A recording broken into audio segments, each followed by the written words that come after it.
আন্তর্জাতিক মুদ্রা তহবিল IMF এর প্রায় $130 কোটি ঋণ এবং অতিরিক্ত $200 কোটি বাজেট সহায়তা নিয়ে তৈরি হয়েছে অনিশ্চয়তা।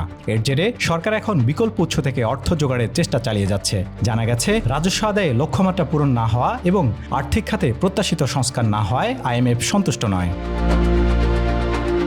এমন পরিস্থিতিতে বিশ্ব ব্যাংক, এশীয় অবকাঠামো বিনিয়োগ ব্যাংক এবং এশীয় উন্নয়ন ব্যাংক সহ বিভিন্ন উন্নয়ন সহযোগীর কাছে বাজেট সহায়তা চেয়েছে সরকার, যার পরিমাণ প্রায় $345 কোটি। এর মধ্যে বিশ্ব ব্যাংক 50 কোটি, AIIB 75 কোটি এবং ADB থেকে প্রায় $100 কোটি পাওয়ার বিষয়ে ইতিবাচক অগ্রগতি রয়েছে। চলমান সংকট বিষয়ে অর্থমন্ত্রী আমির খসরু মাহমুদ চৌধুরী বলেন, IMF এর সঙ্গে আলোচনা চলমান রয়েছে। কিছু বিষয়ে অগ্রগতি হলেও সব সংস্কার ইস্যুতে এখনও সমাধান হয়নি। তবে সরকার নিজস্ব অর্থনৈতিক বাস্তবতায় ধাপে ধাপে সংস্কার বাস্তবায়ন করছে বলে জানান তিনি। আলোচনা চলছে, আলোচনা এখনো শেষ হয়নি। আরো 15 দিন, আরো 20 দিন চলতে পারে। বিশেষ করে IMF এর সাথে, ওয়ার্ল্ড ব্যাংকের সাথে আমাদের মোটামুটি আলোচনা যেগুলো হয়েছে এক ধরনের হয়ে গেছে, ধরেন অলমোস্ট শেষের দিকে। ADBর সাথে হয়ে গেছে, ইন্টারন্যাশনাল ইনফ্রাস্ট্রাকচার ব্যাংক ওদের সাথে হয়ে গেছে।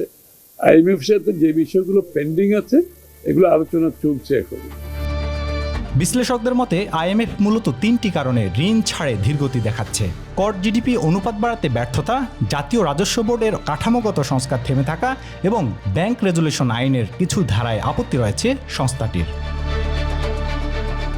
সব মিলিয়ে IMF এর সঙ্গে সম্পর্ক বজায় রাখা এবং একই সঙ্গে বিকল্প উৎস থেকে অর্থ সংগ্রহ, দুই দিকে এগোচ্ছে সরকার। বিশ্লেষকদের মতে, ভবিষ্যতে এমন পরিস্থিতি মোকাবেলায় জ্বালানি উৎসের বহুমুখীকরণ, দীর্ঘমেয়াদী সরবরাহ চুক্তি এবং অর্থনৈতিক সংস্কারের ধারাবাহিকতা নিশ্চিত করা জরুরি। তারেক হোসেন, বাংলা নিউজ।